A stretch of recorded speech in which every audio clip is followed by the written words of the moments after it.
This is the Digging for Truth podcast, presented by the Associates for Biblical Research, demonstrating the historical reliability of the Bible through archaeological and biblical research. Do you ever wonder how we got the Bible we have today? I mean, these days, a lot of people just use the Bible app on their phone, and they can pull up all the different versions that exist. Of course, people still have physical Bibles, nicely printed and bound. Before the printing press, Bibles were these big, ornate books that took a long time to write out by hand, and just churches or monasteries and libraries would have had a copy. Going back even further, like in Jesus' time and before, the books of the Bible were all on scrolls, but the original texts were written down even before all that. So, how are all these written words preserved and passed on from century to century, millennia to millennia? Henry got a chance to discuss these questions with Dr. Peter Gentry. He's a professor of Old Testament at the Phoenix Seminary and a senior research fellow with the Text and Canon Institute. Dr. Gentry formerly taught at the Southern Baptist Theological Seminary for 22 years, and before that at the Toronto Baptist Seminary for 15 years. He's the author of numerous books and articles related to biblical interpretation and the textual history of the Old Testament. Here's Henry. Dr. Gentry, welcome to Digging for Truth. It's great to have you. Thank you for having me. Well, we're very thankful that you're here, and we're very excited to have you on the show. Now, before we get started into our subject, the preservation of the Old Testament text, I thought it'd be good, that you could just maybe share with the audience a little bit about your role and what you do and what some of your passions are as it relates to the Bible. Well, I was trained at the University of Toronto in Canada. I did my master's degree and my PhD degree in the Department of Near Eastern Studies. So our department analyzed the archaeology, the history, and the languages of the ancient Near East, the countries that we call Egypt and Israel and Syria and Lebanon and Turkey and Iran and Iraq, from the very beginnings up to the rise of Islam, where the culture and history and language changes. And so I spent most of my education on Greek and Hebrew. My area of emphasis was the Septuagint, the Greek translation of the Old Testament. And in this way, I was able to, instead of being a New Testament person or an Old Testament person, I was able to focus equally on Hellenistic Greek and Biblical Hebrew and the Semitic languages. And I'm currently a professor of Old Testament, but I also teach Greek. So I'm the only professor here who teaches both Greek and Hebrew right up through the doctoral level. Oh, that's excellent. Excellent. Well, if I understand it right, at the University of Toronto, you were there with my colleague and friend, Dr. Bryant Wood. Yes, we studied there at the same time, and the focus of my studies was not only on languages, but on textual criticism. So I was specifically trained to focus on the history of the transmission of the text. Yes, and that's the subject of our discussion today, because, one of the things a Christian sits down, right? He or she opens his Bible, reads in English, say the ESV, for example, and, most churchmen or women know that the text has been translated from Hebrew or Greek or Aramaic, but they don't think much about, well, how did it get here? The assumption is that God is speaking to us now, and that assumes that the text has been preserved, that what we're reading is actually instruction from the Lord. So that's the presupposition that most Christians operate with, but, on the other side of that is most Old Testament textual scholars say, no, the text was in a state of chaos until after the time of Jesus. So maybe you could explain what that means. What is the chaos theory? And let's introduce our audience to that idea. Yes, well, first of all, before the invention of the printing press in 1450 AD, all books were copied by hand. We call these manuscripts. The word manuscript comes from two words, manu, by hand, and scriptus means written. So it means written by hand. And We're going to be discussing in a bit the discovery of the Dead Sea Scrolls, a discovery that was made in the last century. And the current consensus among scholars in the world is that before the 2nd century AD, so 200 years after the birth of Jesus Christ, before that time, the contents of the Bible were not fixed, and the text of the Bible was not standardized. And so I use the word chaos theory for that, because it seems to suggest that everything was fluid and not standardized before 200 AD. Okay, so that would have some pretty serious implications for the apostolic period and the time of Jesus when, for example, he went into the synagogue and opened up a scroll, wouldn't it? Yes, so if the consensus among scholars today is correct, if it's true, that would mean that Jesus wasn't certain about which books were in his Old Testament and which books were not. That's a question that we call the canon. And the form of the text was not standardized. And so there was no fixed text that they could quote. Okay, so that obviously is a serious thing. So I want to mention to the audience, we did a previous episode with Richard Brash about the theological dimension of preservation, but with Dr. Gentry, we're going to be actually talking about the evidence itself. Now, where would you put the stabilization and the sort of completion of the text and the canon? Where would you date that? Well, I am going to argue that there was a standard text all along.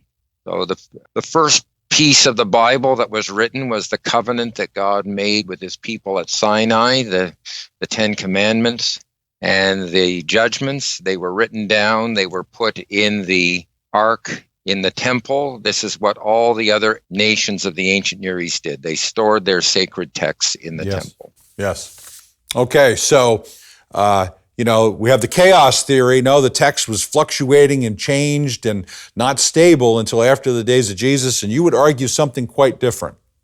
Now, to get our audience there, to navigate them through all of this, we got to start with what we call the Hebrew text, the Masoretic text of the Old Testament. What is the Masoretic text? All right, so the Bible, the Hebrew Bible that was used by scholars up until 1937 was based on the Second Rabbinic Bible, printed in 1524 and 1525 in Venice. And this Bible was based on 12th century manuscripts. These manuscripts were produced by the Masoretes.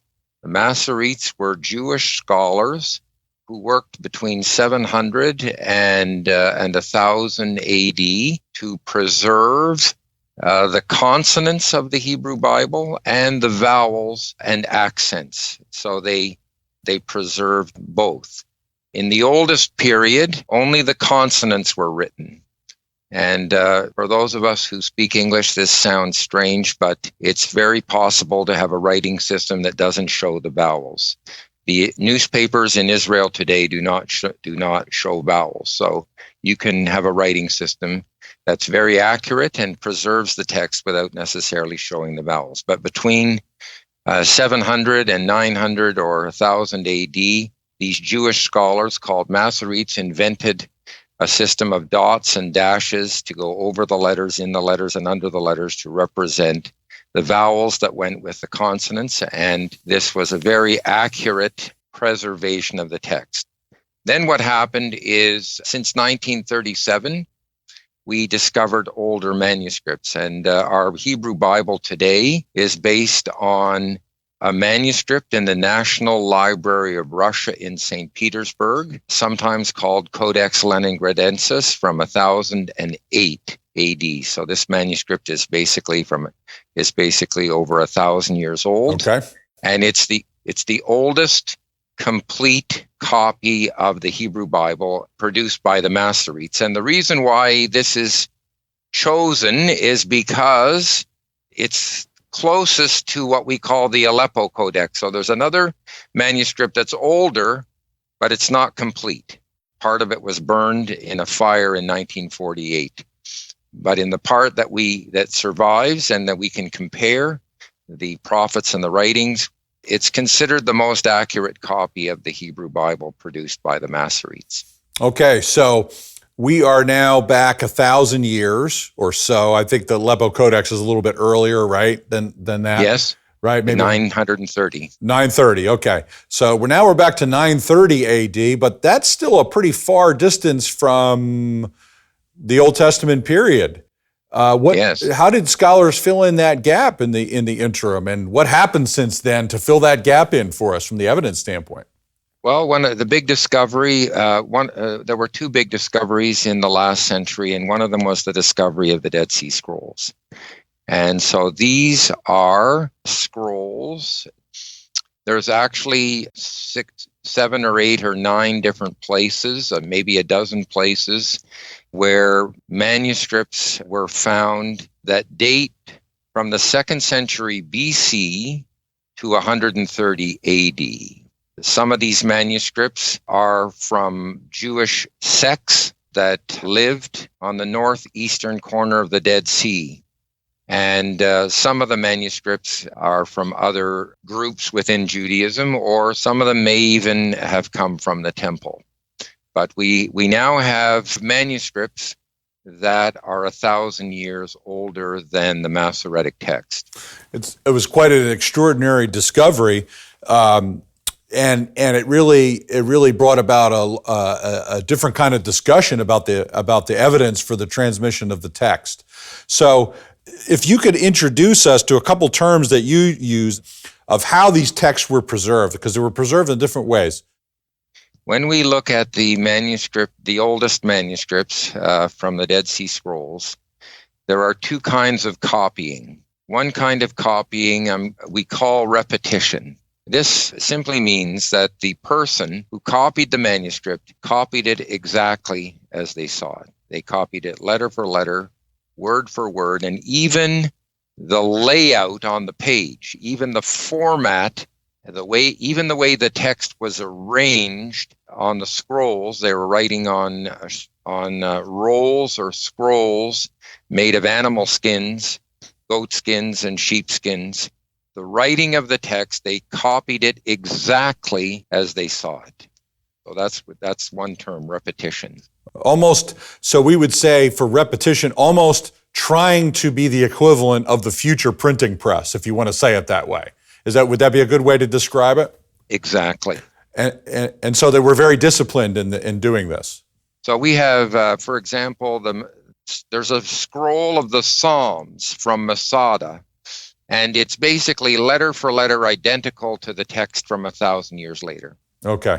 But then there's another category. You call that resignification. It involves a number of different things. So I'd like you to explain that to the audience so they get a picture of what that means. Yes, so by the 2nd century BC, the text of the Bible was already very, very old. And there were changes going on. For example, the Hebrew people changed their script from the ancient, what we call the Paleo-Hebrew script, the Phoenician-style script. They had switched to the Aramaic-style script sometime around the 5th or 4th century BC. So there was a different script. There was different patterns of spelling. The grammar was changing. And so some of the scribes updated the text in various ways. They updated the text by switching from the old Phoenician-style script to the newer Aramaic script. One day a scribe woke up and said, well, if I don't change from the script that I use to the Aramaic square script, my children won't be able to read this text. Yes. So they updated the spelling. They updated the grammar. We can see this illustrated, for example, in the King James Version. So the King James Version was first printed in 1611, but it has been constantly updated. It went through 13 editions in the first 10 years, but it was constantly updated into the 18 and 1900s, and then we had the authorized version, and then we had the revised standard version, and then we had the new revised standard version. So people don't talk like that anymore. Like, for example, Psalm 4, how long will you love leasing? What does that mean? Well, it has nothing to do with renting a car. Leasing is a word in 1600. Leasing meant lying. How long will you love lying? You see? Yes. And we don't say thou dost. We say you do.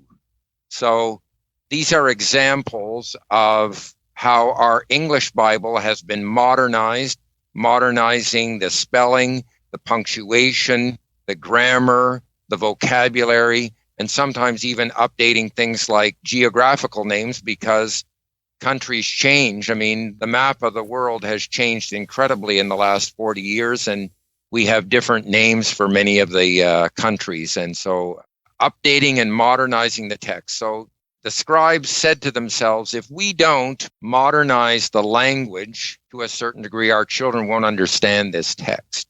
What's important to realize is that both repetition, copying the text exactly like you see it, and resignification, making it understandable to the next generation. Both of these approaches to copying are motivated by faithfulness to the Word of God. Yes.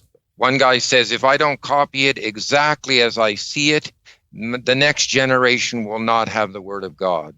The other guy says, if I don't explain this in the language that my children or the millennials are using, they're not going to understand the Word of God. So what I hear you saying, and I've watched some of your videos and read your material, I tried to, and you go very deep in some of your writing, but here we're trying to keep it, up here for our church audience. You say these two models are not in conflict with each other, but they're complementary to each other, and the secular scholars put them in conflict. Yes, so the secular scholars look at all the variants, the variations in the text, the variations in spelling and grammar and language and vocabulary, and they see this as evidence for the fluidity of the text. They say the text has not been standardized. But this conclusion is wrong in my judgment. A doctoral dissertation was recently done by Anthony Ferguson, and he showed that 95% of all of the variants in the Dead Sea Scrolls are updating the text in grammar and vocabulary and in other ways. And so you cannot update the text unless you have a standard text. Yeah, to work with. Right. Yes. So resignification or modernizing or updating the text presupposes a standard text. Yeah. So the standard text is the anchor by which both of these scribes on this continuum, others, we're both trying to be faithful in their own way. Yes. And then the second part is that the modernizing part, where there's commentary, changes of vocabulary, presupposes a standard text. It has to presuppose that, otherwise the whole model doesn't work. Yes, you can't update without presupposing a standard text. Yes, and that gives us confidence about the transmission of the text over the centuries. This is how God has allowed it to happen providentially. So let's talk about a text that is in that category somewhat of resignification, and that's the Samaritan Pentateuch. It's not known very well, but it's significant. Yes, so first of all, who are the Samaritans? Well, after Solomon died, the kingdom of Israel was divided into two parts. There were 10 tribes in the north and 2 tribes in the south. The northern kingdom was eventually conquered by the Assyrians in 722. The Assyrians came and took all the people away and transported them to northern Assyria, and they brought other people to live there. And those people that they brought intermarried with the Israelis who were left, and these mixed marriages produced the Samaritans. And the Samaritans were taught the faith of Israel. So we read in the Bible that there were lions killing the people in the northern kingdom. And the Assyrian government thought that they were offending the God of that land. So they hired priests from the south to go up to the north and teach them the Bible. So the relationship between the Samaritans and the Jews was a sort of on and off relationship. Yes. But finally in around 140 BC, John Hyrcanus, the leader of the Jewish people, captured Samaria and destroyed the city. And so after that, there were no friendly relations between the Jews and the Samaritans. So one thing that we know for sure is that the Samaritans copied the Bible independently of the Jews after the 2nd century BC, because there was no friendly contact between Jews and Samaritans. Now, when we take the Samaritan Pentateuch, and if we compare it to the Masoretic text that we have from 1000 AD, what we see is that by comparison with the later Masoretic text, the Samaritan text is an updated text. It's modernized. Well, first of all, they did not change from the older Phoenician style script to the Aramaic square script. So they were a little bit like the Amish. They were preserving the older customs. Yes. They preserved the older script, but then they modernized the grammar, they modernized the spelling, they modernized the vocabulary. There are explanatory comments added. They harmonized passages. One of the things that we find about the Hebrew Bible is it's very repetitive, and there are many paragraphs that seem to say the same thing. Usually they're slightly different. Well, they harmonized the differences that existed between repetitive parts. And so the Samaritan Pentateuch, even though it's from the 2nd century BC, shows that the text was already being updated in the 2nd century BC. So it's interesting.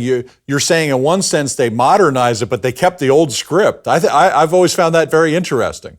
So in the end, what we see is that the Samaritan Pentateuch, even though it seems to be older than the Masoretic text, is pointing to the antiquity of the Masoretic text, because the text that became the Masoretic text had to be updated in the 2nd century BC so that people could understand it. So the Masoretic text is much, much older. Okay, so that's a great example. And by the way, friends, for those of you unfamiliar with the term Pentateuch, that refers to the books of Moses. The Samaritans did not see the rest of the Bible as authoritative, only the first 5 books. Now, we thought we'd give like a couple of really cool examples to our audience from the Dead Sea Scroll. One from the Dead Sea has to do with Deuteronomy. And this has to do with the 10 Commandments, particularly has to do with the observance of the Sabbath. I'd like you to talk about that a little bit and what this one scribe did with the text. Yes, so many of the Dead Sea Scrolls are fragments. They're not complete. Most of them are not complete books. They're just little pieces. And this fragment is called 4Q Deuteronomy N. So that means it comes from Qumran Cave 4. It's a manuscript of it. It has the text of Deuteronomy, or part. It's just a piece of the text, and N, A, B, C, D, E, F, G, all the way through to N. So this is the way they number the fragments. This is only a piece, a very fragmentary piece of a scroll. It's not a complete scroll, and it has the text of the 10 Commandments. But what we see is something very interesting when we come to the text of the Sabbath. The 10 Commandments occurs in 2 different places in the Bible. It occurs in Exodus 20, and it occurs in Deuteronomy 5. The reason for the Sabbath in Exodus 20 is different from the reason for the Sabbath in Deuteronomy 5. In Exodus 20, the reason for remembering the Sabbath is because God created the world in 6 days and he rested on the 7th. Right. The reason for the Sabbath in Deuteronomy 5 is because the Israelites were slaves in Egypt and God freed them, and so they need to rest and give their slaves a chance to rest, because God has given rest to them from the people who enslaved them. So what we see in this manuscript is the scribe has actually combined both reasons. So the reason in Exodus 20 and the reason in Deuteronomy 5 have been cleverly combined. And then what he did is he prefaced this with Deuteronomy chapter 8. So what some scholars say is, well, this is evidence for variation in the text. This is evidence for the chaos that we see in the textual situation. Well, it's not evidence for that at all. How do we know that this is even a copy of the Bible? It's just it could be a pamphlet that was written to help people focus on the 10 Commandments, and he tried to summarize the thing by bringing Exodus 20 and Deuteronomy 5 together. The reason that it's probably not the Bible per se is everyone knows that Deuteronomy 8 doesn't come before Deuteronomy 5, and he just put that in there as an introduction to his little Bible pamphlet. Yeah, that's the way you explain that is actually helps unlock the key to a lot of this evidence. Because, I remember 7 or 8 years ago when I started reading about this stuff, I was bewildered and confused about what do I do with all this? I mean, I was anchored in the faith and I understood that God had preserved the text, but I didn't know what to do with all of it. Look, if a pastor writes a sermon and combines those together to sort of weave together a set of truths, it doesn't mean he's changed the Bible. He's using it for a particular function. That's exactly right. So these manuscripts show that the Bible was used in different ways with different functions for different purposes. Just like when you go into a bookstore today and you have different kinds of study Bibles or paraphrases or just the New Testament and Psalms. Or I went into a bookstore and I saw the Precious Moments Bible for expectant mothers. Well, these are just adaptations for specific functions. Yeah, and it doesn't mean that there's not a standard text. There is. That's exactly right. And it doesn't mean they've changed the text. They haven't. They're expositing it for a particular reason. Resignification is the term that you've used. Now, we'll have to do a quick tutorial on the Masada scroll. This is an example of repetition and very strict repetition. Yes, we have a fragment of the Psalms 83 to 87 from Masada, which is the fortress built by Herod the Great. That's where the Zealots made their last stand before they committed suicide and the Jewish revolt was over in 74. So we have so this manuscript is dated to the end of the 1st century BC. And when you compare it with our later Masoretic text, it has about 6 or 7 differences. The letters are different in 6 or 7 places, and they're all mistakes. So here we have a text that's absolutely identical to the text that we have from 1,000 years later. And not only that, but the way it's laid out on the text, the layout of the lines of poetry matches perfectly the accents and pausal forms in the later Masoretic text. So the layout of the text was very precisely transmitted over 1,000 years. Yeah, it's really remarkable.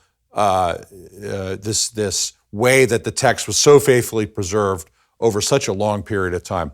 Now, there's another connection, and that is the pattern found in 2 manuscripts of the Septuagint. Now, we hear that word Septuagint, folks go, what is that? Well, I'm going to allow you, since this is your central area of expertise, to explain what the Septuagint is. Yes, the Septuagint refers to a translation of the Bible from Hebrew and Aramaic into Greek.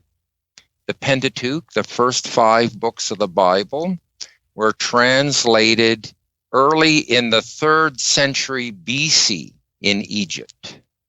Ptolemy, the king of Egypt, was building a library. He was building the great library of Alexandria, and they translated the books of the Hebrew scriptures into Greek for a number of reasons, perhaps one of which was to include it in the library there in Alexandria, Egypt.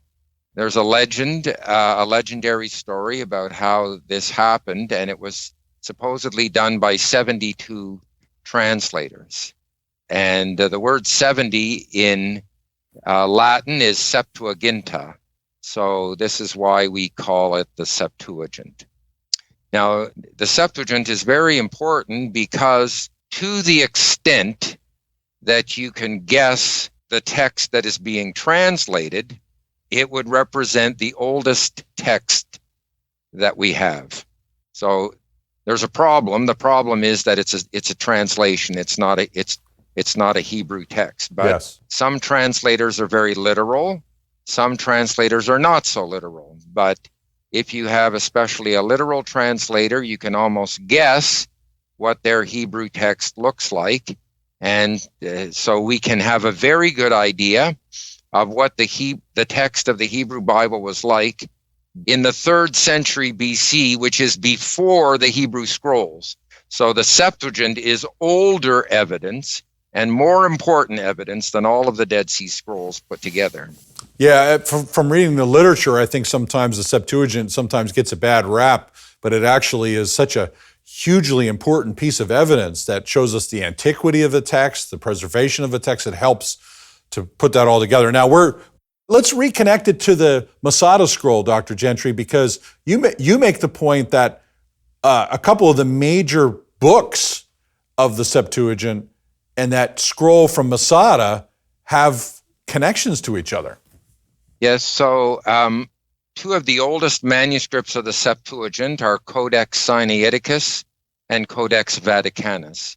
These are from the 4th century AD.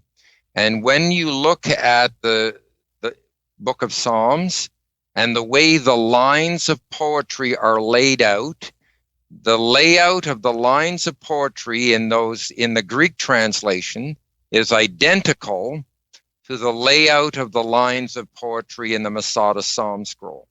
Well, that means two things. It means that the people who were copying the Septuagint had followed not only the text, but the layout of the text accurately for 600 or 700 years. And secondly, it shows that the layout of the text that we see in the Masada Psalms fragment goes back to a much earlier time than just the 1st century BC. So the scribes the text was preserved in the temple. It was preserved by scribes in the temple, and they were not only very careful in the copying of the text, but when they copied Hebrew poetry, they laid it out in half lines, and there was a very special format and way of laying out those lines, and they preserved that layout for hundreds of years. Yeah, it's remarkable to me when I first saw you present this, how the Greek translators faithfully preserved those indentations. Yes. To get even though the language was changing from Hebrew to Greek, they are preserving it, and there's evidence for it. And this is the kind of stuff that we find in the record. Well, I know that you work in sort of scholarship. You train pastors and scholars in seminary. But I'd like you to give a word to the people of God about all of this. It's technically deep, but it's important for the church. It's important to edify the people of God. And I'd like you to just share your thoughts about that as we wind up our episode. Well, when we hold a Bible in our hands, we need to be grateful and thankful for every monk, every scribe who worked faithfully to preserve the text and to copy it faithfully and to transmit it to us. And we can see that there are a lot of tiny details in this. The Hebrew word for scribe is sofer, and it comes from a verb that means to count, because when they got done, they actually counted the letters, and if they came up with the wrong number, they knew they had made a mistake and they had to go back and find it. Imagine if we asked students in our schools today to do that. That would be remarkable, wouldn't it?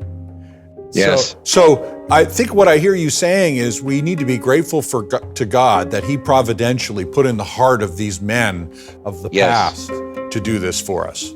Yes. Yeah, and I think that's a great way to end it. Dr. Gentry, I want to thank you. Thank you for your faithfulness, the work that this requires, the expertise it requires. It means a lot to the church, and it means a lot to us here at ABR, what you do, and we're grateful for your ministry. Thank you for having me.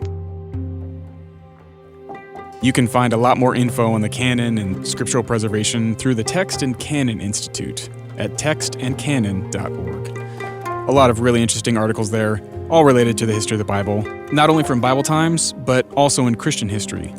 Like stuff about how William Tyndale, he was the first to translate almost all of the Bible into English from the original languages, which was against the wishes of the Church of England, and would lead them to burning him at the stake in 1536. His translation would later become the foundation for the King James Bible. Anyway, fascinating stuff like that you can find at their website, textandcanon.org. Until next time. Digging for Truth is a presentation of the Associates for Biblical Research. To find out more about ABR, just go to BibleArchaeology.org.